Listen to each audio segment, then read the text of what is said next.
좋아요, 구독! 오늘은 바로자산운용의 윤정식 이사님 연결되어 있습니다. 만나보도록 할게요. 안녕하세요, 이사님. 네, 안녕하세요.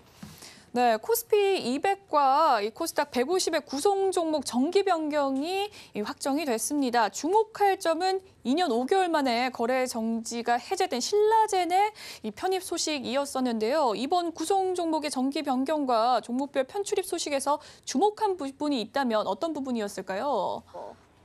네, 우선 정기 변경 시즌이 되면 이 종목들에 대한 수급적인 변화가 조금씩 일어나죠. 좀 점진적으로 일어나는 경우들이 좀 많고 사실은 급격하게 일어나는 가능성은 좀 낮습니다. 근데 우선적으로는 코스피 200에서는 한 종목만 교체가 됩니다. 편입이 롯데제과 그리고 편출은 삼양홀딩스고요. 큰 이 주가의 변동이 일어나기보다는 이렇게 좀 변동이 된다 정도로만 우선 코스피 200에서 보시면 될 것 같고요. 좀 전에 말씀 주셨던 대로 코스닥에서 코스닥 150 여기에 이제 신라젠이 시장의 핫 이슈였죠. 신라젠이 포함이 됐습니다.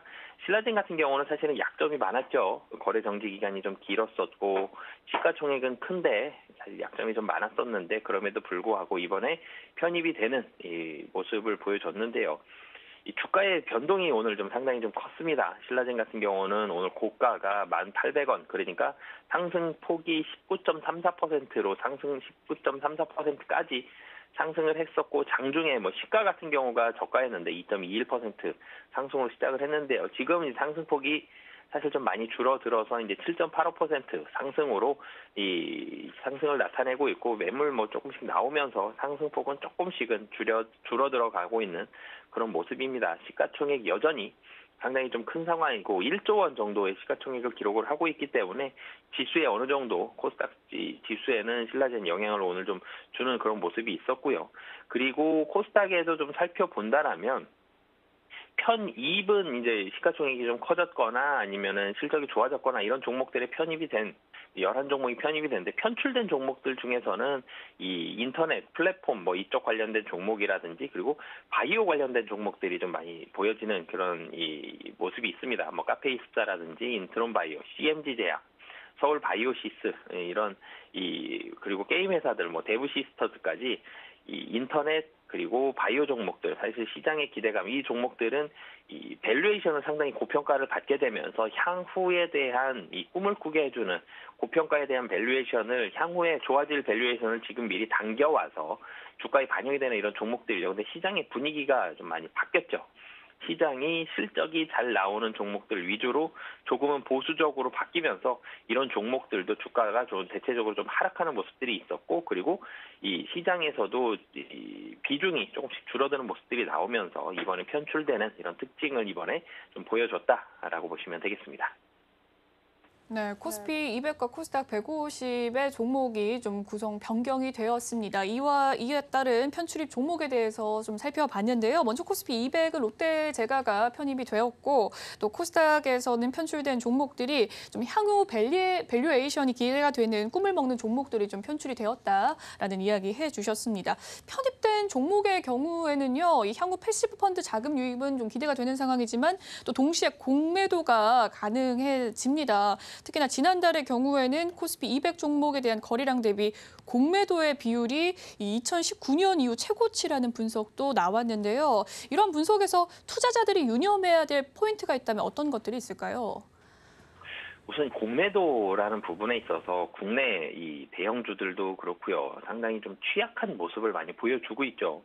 대표적으로 셀트리온이 이전에 외국인들 그리고 기관들의 이런 공매도 이 집중 공격 대상이 되면서 주가가 상당히 좀 많이 떨어지는 그런 모습들을 보여줬습니다. 그렇기 때문에 국내에서는 이 공매도 사실은 공매도를 막을 이유가 없죠. 공매도라는 게 향후에 안 좋아질 회사들에 대해서 주가를 미리 선 반영을 할 수 있는 그런 이 순기능도 분명히 좀 가지고 있는데 이게 좀 악용이 되는 부분들이 있었는데요. 이 공매도라는 부분은 사실 시장이 우려감이 있었죠. 코로나 직후에 2019년 말에 발발한 이 코로나 또 확진자 수가 좀 퍼지면서 주가가 급락을 했습니다. 한 3월 정도까지 20년도 3월 정도까지 주가가 상당히 좀 많이 떨어지면서 정부에서 주가 하락을 좀 제한하는, 주가 하락을 좀 막고자 하는 그런 의도로 2020년 3월부터 2021년 4월까지 공매도를 금지하는, 이 1년이 넘게 공매도를 금지했죠. 사실 공매도를 금지했을 때 국내 증시에 대한 전 세계적인 평가는 좀 떨어질 수밖에 없습니다. 선진국 증시는 모두 다 공매도를 허용을 하고 있기 때문에 공매도를 금지한다라면 외국인 투자자들의 비중도 감소할 수밖에 없었거든요. 그렇기 때문에 주가의 하락을 좀 막기 위한 그런 노력들이 있었고, 주가가 이제는 2020년 3월 바닥을 찍고 나서 굉장히 빠른 속도로 상승을 했죠. 그러면서 코스피 200과 코스닥 150 종목에 대해서만 약간 공매도 금지를 한 1년 정도 거친 뒤에 이 공매도를 허용하는 이런 모습을 보여줬습니다. 이 코스피 200과 코스닥 150 종목에 대해서 공매도 비중이 사실은 지난달까지만 해도 굉장히 높은 편에 속했습니다. 공매도 비중이 이전에 보면 서브프라임이라든지 유럽발 금융위기라든지, 그리고 이렇게 그 시장이 굉장히 좋지 않을 때 공매도 비중이 상당히 높았었는데, 이번에는 그런 금융 위기까지는 좀 아니었지만 시장의 변동성은 금융 위기 수준만큼 상당히 좀 크게 나타났었죠. 금리 인상 속도가 상당히 빨라지면서 이 시장의 변동성, 그리고 시장의 하락이 굉장히 가파르게 특히 6월 초부터 진행이 됐었는데요. 그러면서 공매도 비중이 상당히 빠르게 올라갔습니다. 근데 공매도 비중 10%까지 지난달 10월달 들어서 굉장히 좀 높아졌었는데, 공매도 비중이 한 10% 정도가 됐을 때에는 시장이 그 이후에 공매도 비중이 높을 때는 주가가 하락하는 중이고요. 근데 그 직후에는 다시 반등하는 그런 모습들이 좀 강했었는데, 다행히 11월 들어서 공매도가 좀 더 늘어나진 않고 시장이 조금은 반등하는 그런 모습을 보여줬습니다. 여기서 이제 투자자들이 공매도와 관련해서 좀 유념해야 될 부분은, 좀 전에도 말씀을 드렸지만 공매도가 굉장히 비중이 높은 종목들은 주가 하락기에는 굉장히 좀 조심을 해야 됩니다. 주가 하락기에 공매도 비중이 높다 그러면 굉장히 높기 때문에 이제 좀 줄어드는 거 아니야라고 생각할 수도 있지만, 공매도 비중이 높을 때 주가가 하락하는 중이다라면 그 종목은 좀 더 많은 공매도가 들어가고 좀 더 집중 공격의 대상이 될 수가 있거든요. 그래서 주가 하락기에는 공매도 비중이 높은 종목은 좀 주의를 하셔야 될 것 같고요. 하지만 이제 주가 상승기를 봤을 때에는 공매도 비중이 높은 종목이 도리어 상승률이 굉장히 좀 좋아질 수가 있습니다. 쇼커버 물량이라 그러죠. 주가가 하락할 때는 돈을 벌지만 주가가 상승했을 때는 무한대까지의 손실 폭이 열려 있기 때문에 주가가 상승한다 그러면 상당히 빠른 속도로 매수가 들어오게 됩니다. 주식을 매수해서 빌려왔던 이 공매도했던 이 주식을 다시 갚게 되는 이런 모습들이 필요한데, 최근에 이런 모습이 나타난 게 카카오 그룹주들이 이런 모습이 있었죠. 카카오페이, 카카오뱅크가 공매도에 대한 쇼커버 물량들이 상당히 많이 들어오면서 시가총액이 큼에도 불구하고 상한가도 기록을 하는 그런 모습들이 있었습니다. 그렇기 때문에 단기적으로 상승할 때였죠. 그렇기 때문에 이런 공매도 이 비중이 높았던 종목들 이 상승률이 좀 더 높아지는 이런 모습들이 있었는데요. 지금은 주가의 하락기도 아니고요. 사실은 상승기도 아닙니다. 얇은 박스권이 조금은 올라가 있는 시기지만 박스권 안에서의 매매가 진행이 되기 때문에 지금 자체를 놓고 봤을 때에는 공매도는 크게 유념은 안 하셔도 될 것 같지만, 주가가 추가적으로 상승을 하게 된다. 그럴 때는 공매도 비중 높은 종목들의 이 공매도 대차를 갚기 위한 이런 매수가 들어와서 강하게 상승할 수가 있고요. 그리고 만약에 미국 시장에서의 금리가 좀 더 공격적으로 만약에 인상된다 그러면 주가가 한 번 더 또 하락을 할 수가 있죠. 그럴 때는 공매도 비중 높은 종목은 분명히 좀 조심을 하셔야 된다라고 보시면 되겠습니다. 네, 공매도에 관련해서 자세한 투자 전략에 대해서 살펴봤는데요. 이 공매도가 좀 비중이 높은 종목은 주가 하락기에 특히나 집중 공격의 대상이 될 수 있으니 유념을 해야 된다라는 이야기와 더불어서 최근엔 좀 박스권 장세기 때문에 공매도에 크게 또 유의를 안 해도 된다라는 이야기를 해주셨네요. 한편 일각에서는 신규 편입 종목보다는 비중이 더 확대되는 종목에 관심을 가져야 한다라는 의견도 나오고 있습니다. 예를 들어서 LG 에너지 솔루션과 대한항공 그리고 두산 에너빌리티가 비중 확대가 예상이 되는 상황인데요. 이 비중 확대 시에 주가의 상승 재료로 어느 정도 반영이 될 수 있을까요? 네, 사실은 이 신규 편입이 되고요. 비중이 확대가 된다 그러면 이 지수를 편입하는 펀드에서 그 해당 종목을 매수를 할 가능성이 굉장히 높죠. 매수를 하겠죠. 그런데 이 매수를 할 때 하루에 그 비중을 전부 다 담고 이렇지는 않습니다. 사전에 어느 정도 준비 작업을 거쳐서 어느 정도의 시간을 두고 매수를 진행을 하기 때문에 이 가파른 주가 상승이 나올 가능성은 좀 낮습니다. 하지만 이 지수를 추종하는 펀드들이 이 종목을 가지고 있다는 얘기는 이 수급에 대해서는, 특히 매수하는 거에 대해서는 분명히 안정성을 가지고 있다는 거거든요. 그렇기 때문에 이런 종목들은 하방에 대한 안정성은 분명히 확보가 좀 되어 있습니다. 특정 비중을 담아야 되겠다라고 펀드 내에서 지수 내에서 평가를 했고요. 그리고 그 지수를 그대로 추종을 하기 때문에 그 지수를 따라가는 펀드들은 저 종목을 담게 되고요. 그렇게 되면 하방에 대한 안정성, 급격히 좀 떨어졌을 때는 그 지수들을 추종하는 펀드들에서 매수가 들어갈 수가 있습니다. 그렇기 때문에 주가가 뭐 급상승할 가능성, 뭐 상승은 할 가능성이 분명히 있지만 급격하게 오를 가능성은 좀 낮다. 하지만 분명히 하방에 대해서는 수급에 대한 안정성이 확보가 되어 있는 상황이다. 정도로 보시면 될 것 같습니다.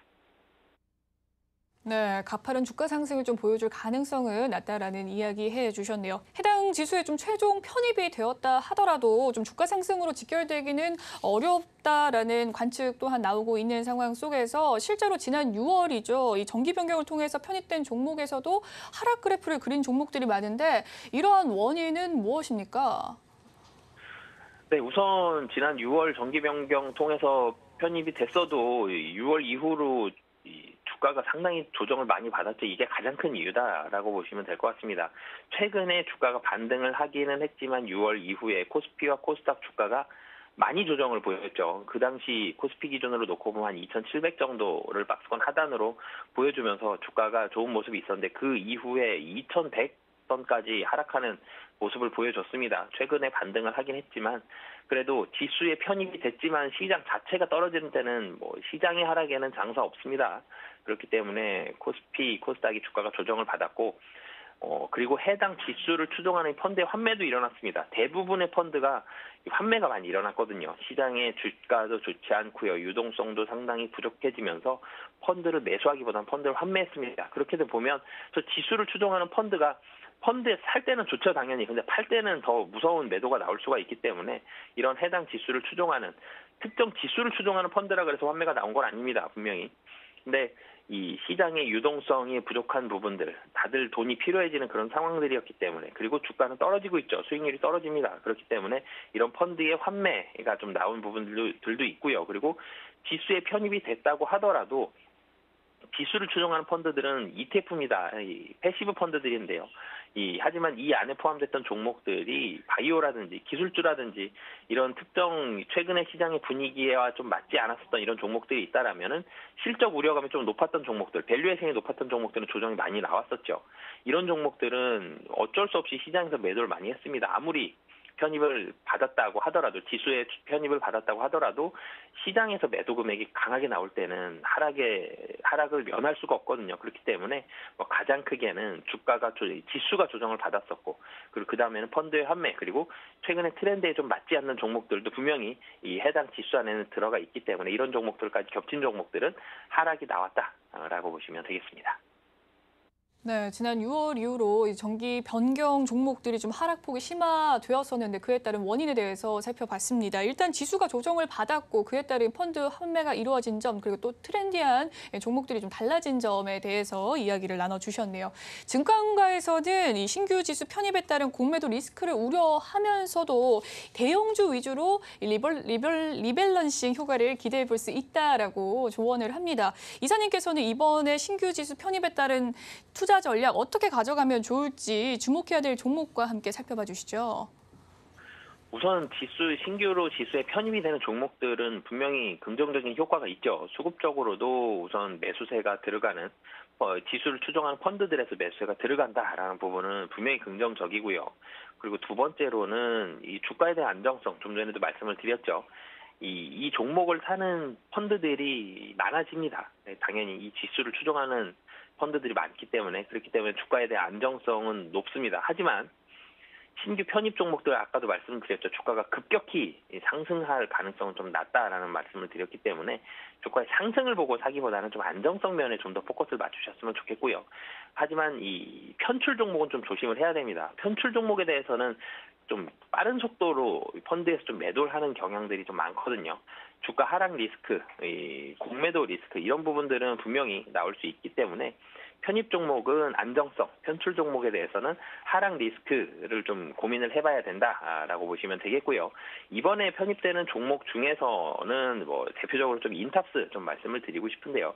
인탑스 같은 경우는 이전에는 부품주의 성격이 좀 강했었는데 이제는 좀 신사업 쪽에 대한 기대감들이 좀 많다라고 보시면 되겠습니다. 우선 이 3분기 실적은 시장 기대치보다는 조금 더 상회하는 이런 실적을 기여를 했고요. 그리고 진단키트 사실 실적이 좀 많았었는데 진단키트 실적은 사실은 줄어들고 있습니다. 1분기, 2분기, 3분기 가면서 계속적으로 진단키트 부분은 감소를 하고 있는데 시장이 기대하는 부분은 이 부분이 아니죠.